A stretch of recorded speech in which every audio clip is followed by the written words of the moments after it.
Great. Welcome to those that have joined us for this next edition of our Brightside Talks. My name's Deborah and I'm an engagement officer at Brightside.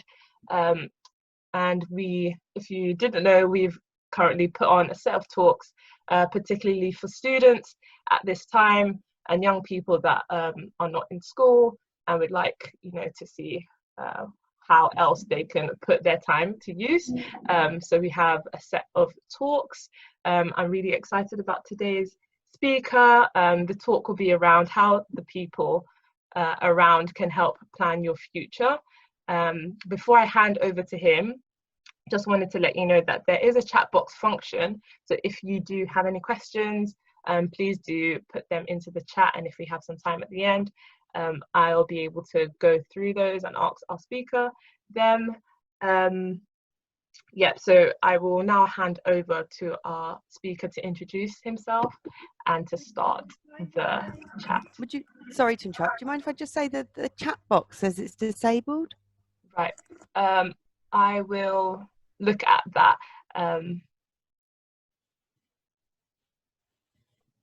Perfect, it should be fine now. Great, thank you. I'll pass over to Graham to introduce himself. Excellent, thank you very much, Deborah. So as Deborah said, my name's Graham. I'm Graham Philpott. Do you want to go on to the next slide, Deborah? As that comes up, I'll tell you a little bit about myself. So I'm a careers consultant at Henley Business School, which is part of the University of Reading, and I've been there for ages. I didn't have grey hair when I started there. And before that, I had a career in HR. So I worked in the country's biggest water company and also in a massive international industrial conglomerate. I did lots of HR jobs. The two I did at the beginning and the end of that period was graduate recruitment and development manager. So I worked with people as they were at university, recruited them to my company, and then developed them for the next couple of years as they were learning the job. But I did other sorts of HR jobs as well whilst I was there.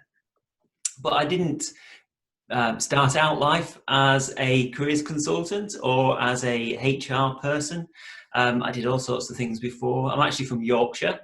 I'm the only child of a single mum, and I was the only person in my immediate family, of the mum's side of the family anyway, who'd been to university, and I ended up at Manchester studying economics, which was brilliant. But it's kind of lucky that I got there.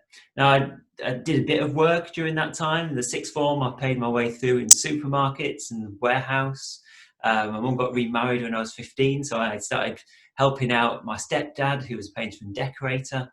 And I spent 4 agonising weeks tomato picking one summer, and I can still feel my backache from that. Which meant that when I got to my final year at university, I didn't really know what I wanted to do. I had absolutely no idea, and I applied to lots and lots of things, pretty blind, and I ended up being accepted on a retail banking scheme, so that's high street banking, with the idea that over time I'd become a bank manager. And within a few months, I'd realised that that was a bad mistake for both them and me. I lasted there a couple of years before I escaped to an educational charity, and then onwards into HR from there. So thinking back, what could I have done differently that would have helped me make a better first choice? I'm not saying it would have necessarily made a big difference in terms of where I am now, but what would have been a less painful year and a half. So Deborah, if you can click to the next slide, please. And the thing that I say a lot to students when I'm talking to them is they come in to me, they have an appointment with me to talk about careers, and they say, I want to be a X, an investment analyst, an investment banker, a management consultant, a marketing executive, whatever it is. We've gone back to the first slide. And I say, oh, right, why do you want to do that? And they don't really know. They just think it sounds nice. It's got a nice ring to it. So the first thing I always say to people is have a chat. Find somebody who does the job you think you want and have a chat. But equally, these people that I'm speaking to, they've already got an idea. if most of us, we don't necessarily start with an idea. Most of us haven't got this great big urge to be a doctor or an astronaut or something. Most of us just think, I've got no really idea what I want to do. So I think the key thing is to do this thing called informational interviewing, which is to talk to people about the jobs that they do. And that's anybody that you see, ask them about their job, because actually we don't get asked what our jobs are like very often. You may not have even talked to the people closest to you about what their jobs are like. So ask them about what they do, what they do all day, what activities they have. And then when you've had that conversation, you can reflect on it. You can think about, all right, what might I like and what might I not like about what they've just told me? An important thing to think is that you might really like some of the things that they don't like, and vice versa. Some of the things that they really like about their job, you might think sound horrible. So you can have that, chance to think about that. And also, you can ask those people when you've talked to them if they can suggest other people that you should talk to as well. And then you can talk to them. So straight away, you're starting to meet people that you don't know.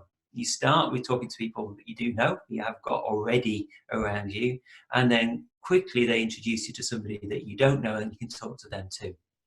And then you can do that reflection process, which means you can come to creating a list of jobs, 3 lists actually. I'd start with a list of jobs that you think that sounds pretty good. Not perfect, but pretty good. Yeah, that's a yes list of jobs. And then there's a list that is, oh God, that sounds horrible. That's just not ever going to be for me. And have that as a list as well.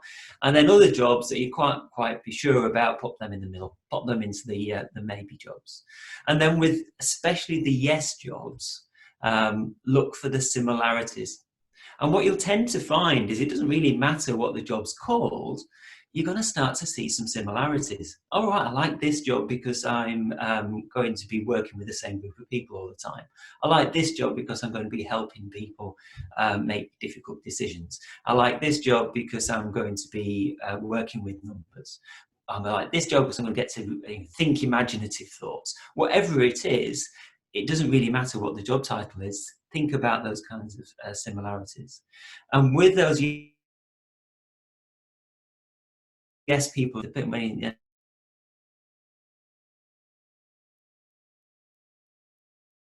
and say to them, have some advice. For somebody in my position,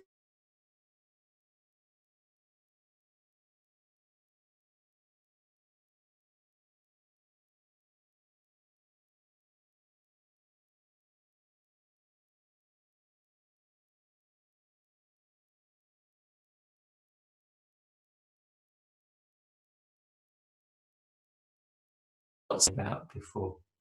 And just as we wait for the slide to go about, so you might be thinking to yourself, well, that's all very well, but I've got to start at the bullet point number 1, and I've got to start by talking to people about the jobs that I do. But what jobs should I actually be doing? So hopefully we're going to get onto the next slide in a second.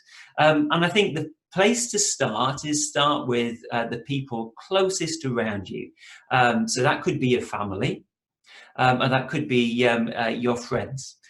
So if we take family as an example, it's amazing how we just don't talk to our family about what they do all day. And I'm always reminded of a family funeral I went to about 12 years ago. Obviously, it was a sad day. It was a family funeral. And I met up with my cousin Richard, who was at university, and I hadn't seen him for a while.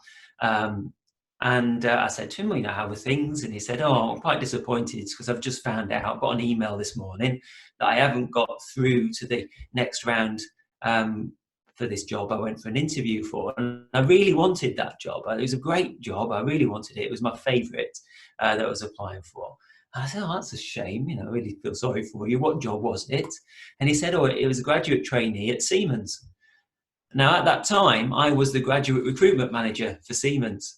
And I had no idea that he wanted to come and work for Siemens, and he had no idea that I was the graduate recruitment manager. So it was my team that had turned him down. And I wouldn't have got him the job. Of course not. It wasn't in my control, and it wouldn't have been right anyway. But what I could have done, if he'd known, is chat to him about Siemens. to talk to him about what it was we're looking for in graduate trainees. And then he'd be going into that interview with the best possible preparation, and it would have improved his chances of going forwards. Or he might have heard more about Siemens and thought, oh, that's not for me after all. So that's just an example how even within your family, you can be really surprised about what you can find out. Also think about your friends. So, your friends might be people who have already started work. They might have gone off into different directions, and you're just hanging on to them via Facebook or Instagram or something. But, if they are, ask them, or even ask them about their family, because they've got family who are in work as well. And that, again, is a good way to start going into it. But equally yourselves, you might have had part-time jobs, you might be working now, you might be doing all sorts of different things. You've got ex-work colleagues you could talk to, you might have gone dance club, football, debate society, so you know people from all those kinds of places. Not to mention your teachers, lecturers if you're at university, all the events that happen in and around campus once you're at university. And of course, I'm sure that you've on lots of different social media accounts. And LinkedIn is a particularly good one for this if you're not in there already. But we're not going to go into LinkedIn tutorial because this is just a really short session. So if we just drill down a bit more into that friends bit, so if we can go forward to the next slide, please, Deborah. And the starting about talking to people that you know. I think it's, don't be too quick to assume that the person in your immediate circle can't pass you on to somebody really useful.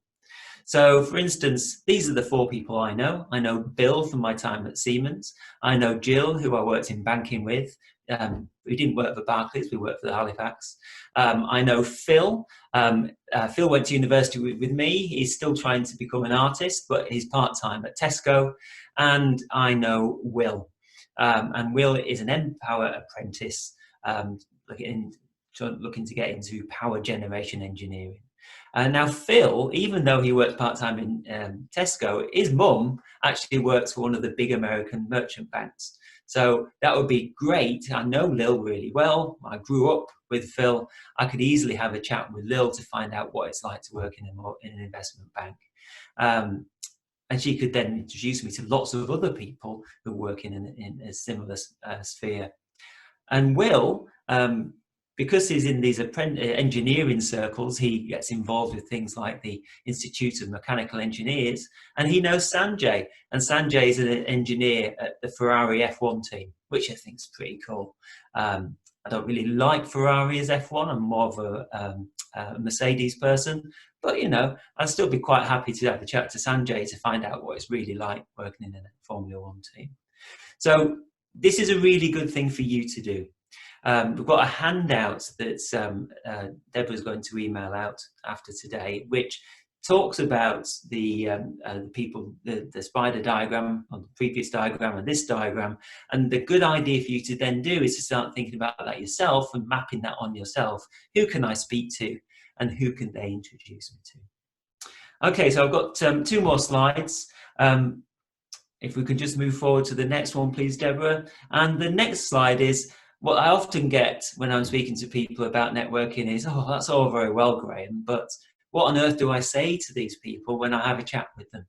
So we've got a load of example questions for you on the screen at the moment. These are also in the handout and a few more as well. And I think the key thing to think when you're talking to people is just to ask really simple questions. Your job in these conversations is not to come over as incredibly clever or knowledgeable. You're there to learn. So ask them really simple questions. What activities, what tasks do you do during the day? What proportion of the day do they take up? You say you go to meetings. Are you a lot of the day in meetings? What's it like to be in a meeting? Are you really active chairing the meeting, or are you the kind of person who only speaks once or twice in it? Those kinds of things, you can find out an awful lot by asking quite simple questions. You can ask them what they like, what's most challenging, the kind of skills they use, the people that they work with. you might find out that they actually work with people from lots and lots of different departments. So yesterday, for example, I was doing a webinar for my colleagues in the recruitment team at university, and that's student recruitment. That's attracting people to the university. So I work quite a lot with those. They're kind of salespeople, if you like. And I'm not a salesperson, but I'll go on and I'll do some, little webinars and things that hopefully makes people think, oh, that'd be a good place for me to go and study.